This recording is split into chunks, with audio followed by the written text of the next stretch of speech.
Hi, I'm Jules Follett, and I'm on Musicians on the Record. 1, 2, 3, 4.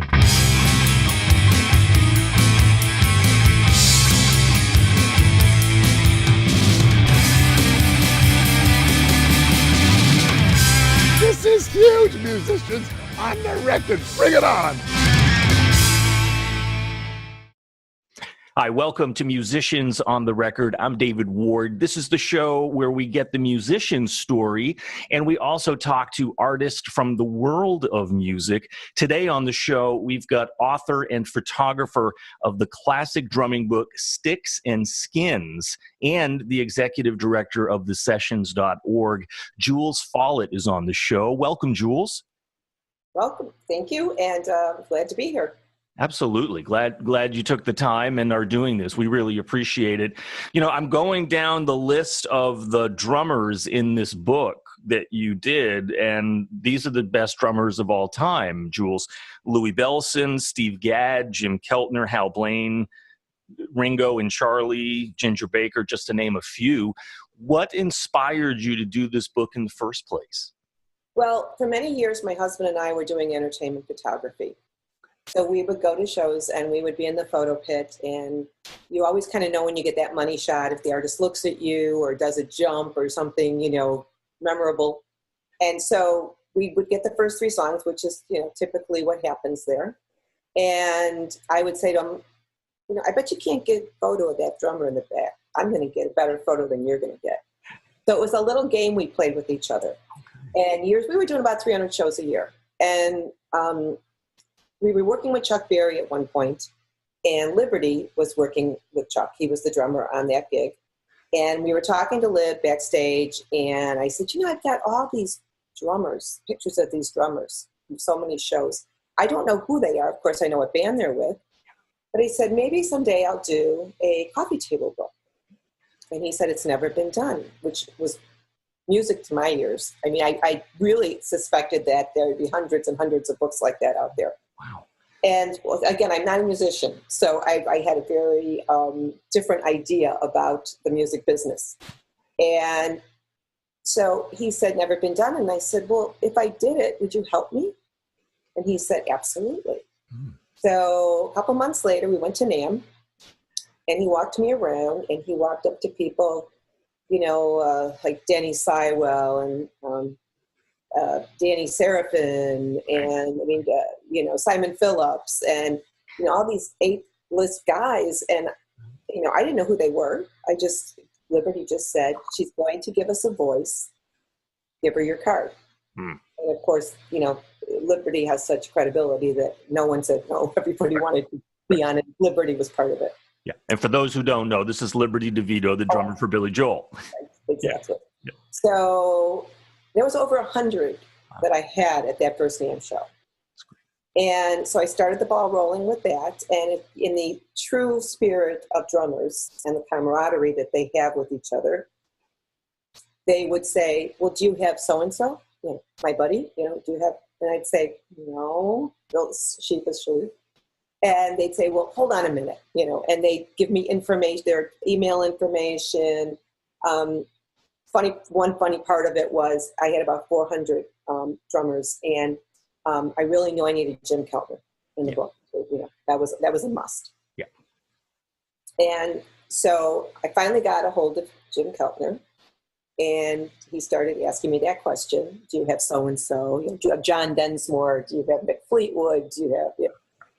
And every one he asked me, I said no, but I had 400. Right. So I said, well, he said, hold on a minute. So he's not a big email guy. Well, he's the first to tell you that. Okay.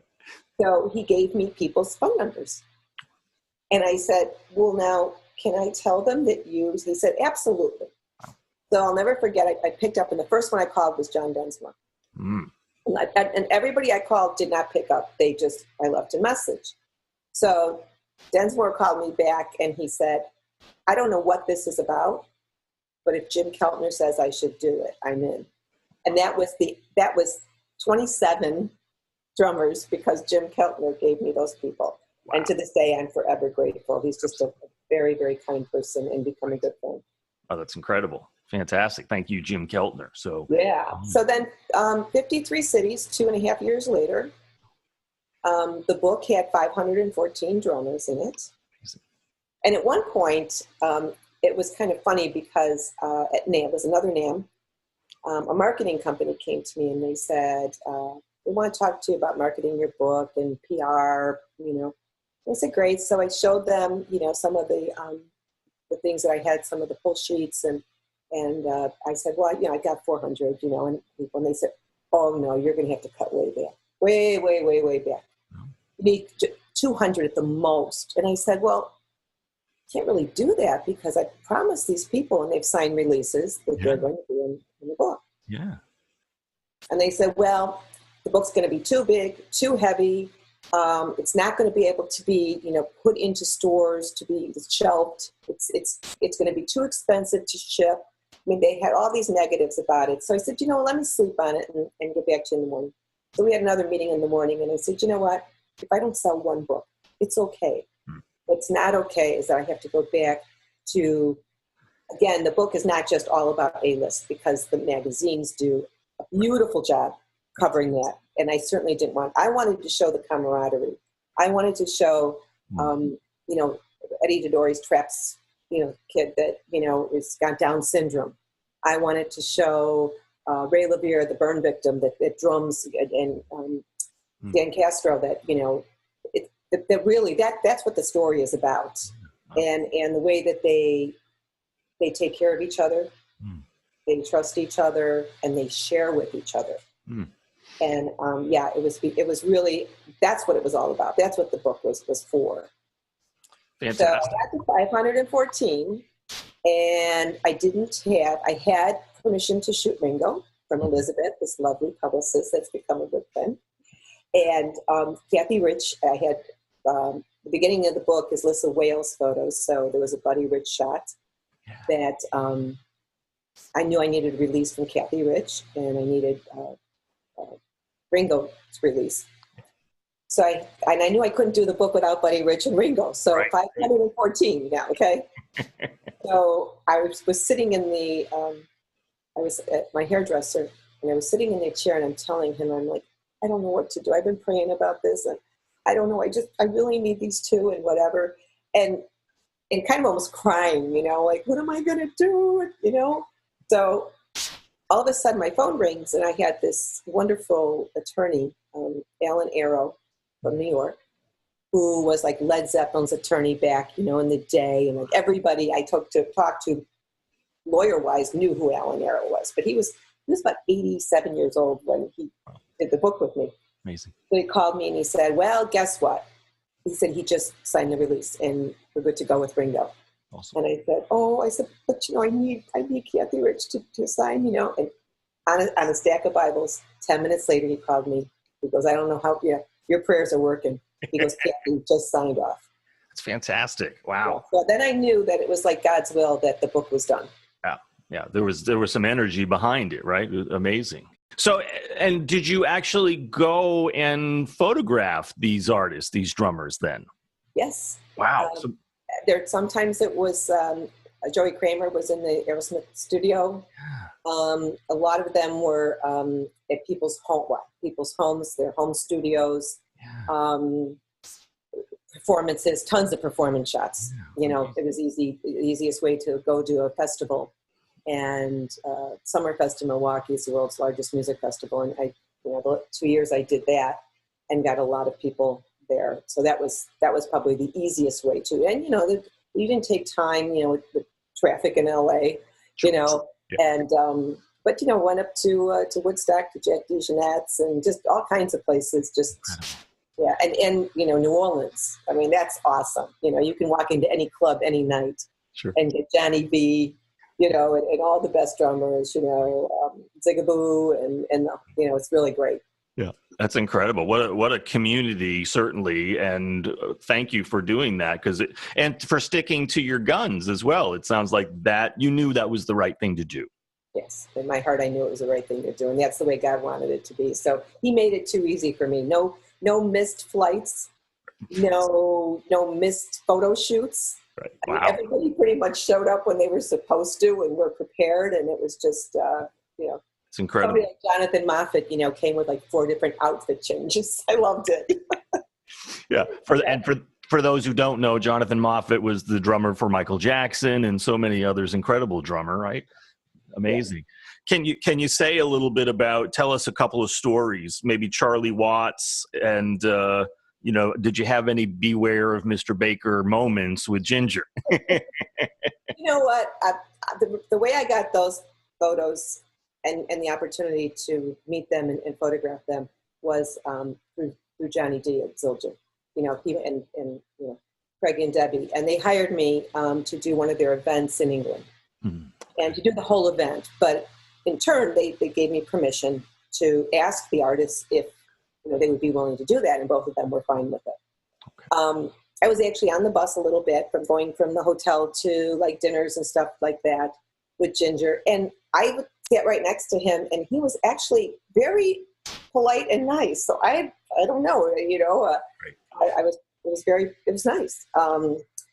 Charlie is so gracious and so stoic and just such a gentleman, just amazing.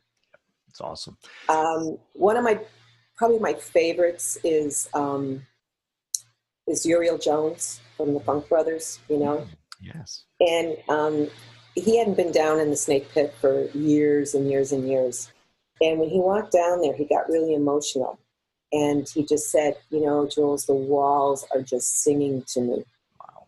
And we had the best photo shoot. And, he passed not long after the book was out. But another person that really touched me, he was just such a genuine, loving kind of guy. And of course, Louie Bellson. But, there was an aura around Louie that was just so spiritual, to be perfectly honest. That's the only way I can describe it. And so those are the people that really, there's so many stories and there's so many others also, but that's, right. That's one of the ones that really got me. Yeah, incredible. And so you've been a photojournalist, a photographer for a long time. This wasn't clearly your first gig that you just did this book.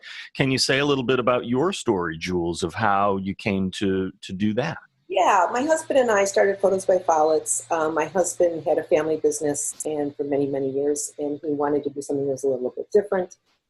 He was still working in the family business, but Follett Corporation. And but we wanted to do something we could do together.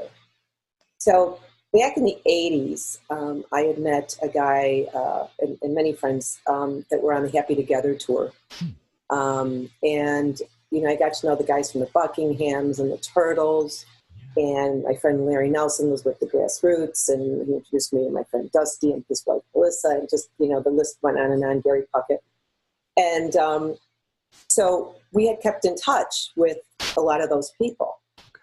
And so when Rob Grill from the Grassroots wanted to do a new live CD, he knew my husband was a hobbyist photographer. And this is when digital first came out. This is 2000. Okay. And we had one of the first Sony Mavicas, it was called, something like that. And it was the grainiest low-light camera you would have ever, had to deal with. But so we did their, show. And that night, I think on that same gig was I think the Buckinghams were there and I don't know, 2 others that I knew. And they said, well, can you do ours too? And I was like, sure, So it kind of started from that. And I had never been just like a go on vacation kind of photographer. But when I started doing this, the live performances, the entertainment work, I really enjoyed it. And so I started really becoming more of a Photoshop person. Okay. Because I noticed that and I'm not naming names, but I did notice that when I would look at the photos, and someone's up on stage in front of you and they're maybe a little bit older, they might be missing a tooth back there. Yeah. And they might, Yeah. So I started putting teeth back in their mouths. And if it was a shot of the audience, of course, a lot of the times people were did not have a lot of hair, or they were gray. Right. So I made a couple little changes there to make them look like they were, 20 years younger, 30 years younger, depending on who it was. And so that's really, and I realized that like these guys and gals, they really liked the work.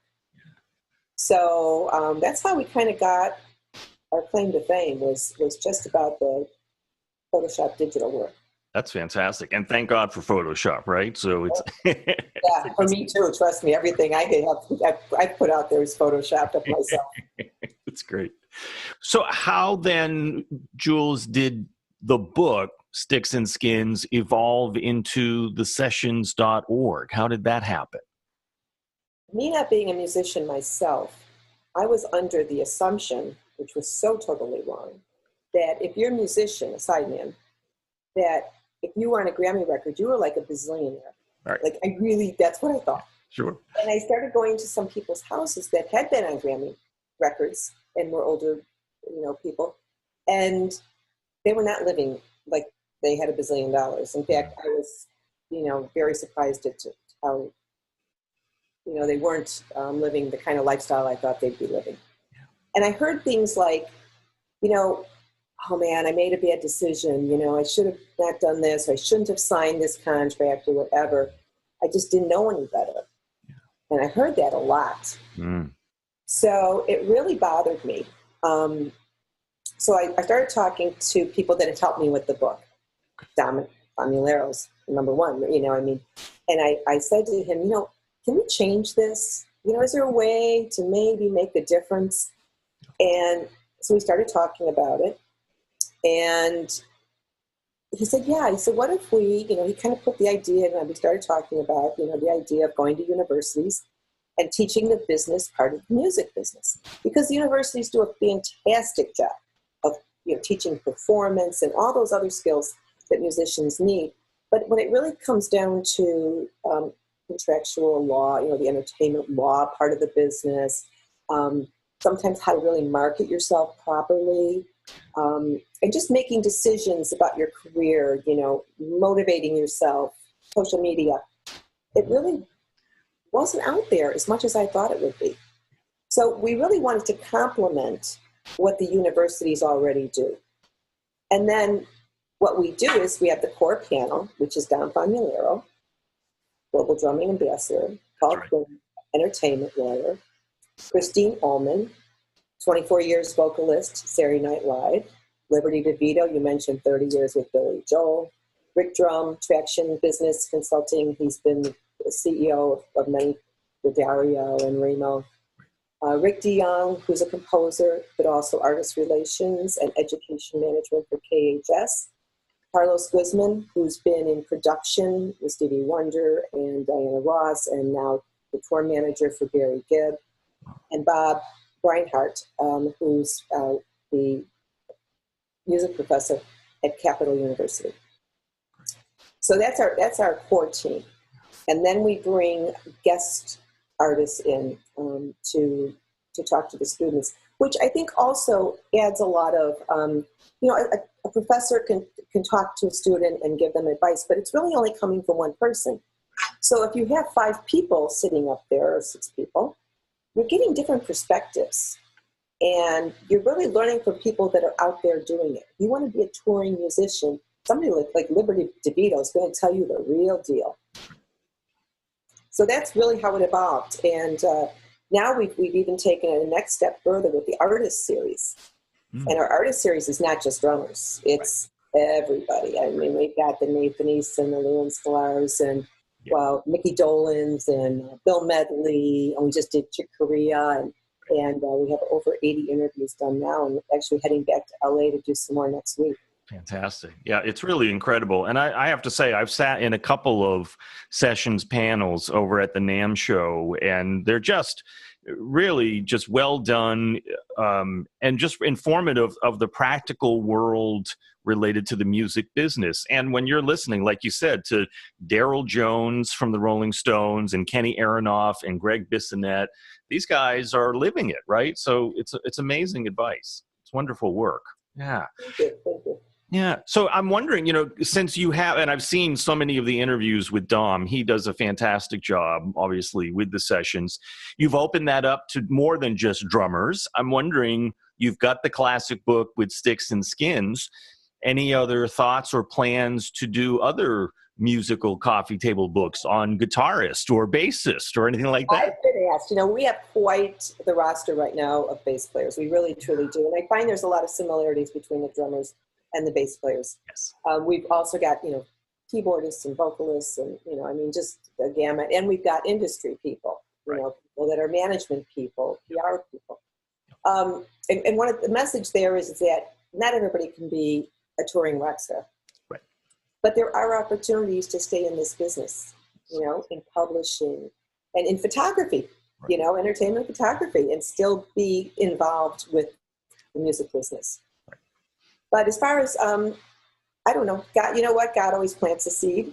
And when he plants a seed, he makes it very easy for me to I always know right away that it's God's will. So I don't really think too much about, what should I be doing in 5 years, because it's going to be what he wants me to do. That's great. Well, if it's going to be done, it sounds like you would be the perfect person to do it. So that's great. We'll see what happens, right? Now, the other amazing organization that you are involved in is Little Kids Rock. And if you don't know about that, look it up online. Can you tell us about that organization, please? Well, I am so honored and proud to be part of that organization. Dave Wish started that organization 14 years ago. And we now serve over 400,000 kids with instruments and instructions through the public school system.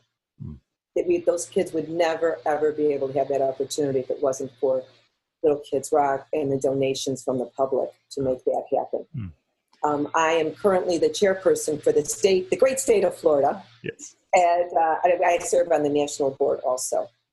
It's just an amazing organization. We have so many wonderful, wonderful people that have come to perform at the galas. We just, Bonnie Raitt and Kedmo and Elvis Costello and Darlene Love, and we've had the list goes on and on.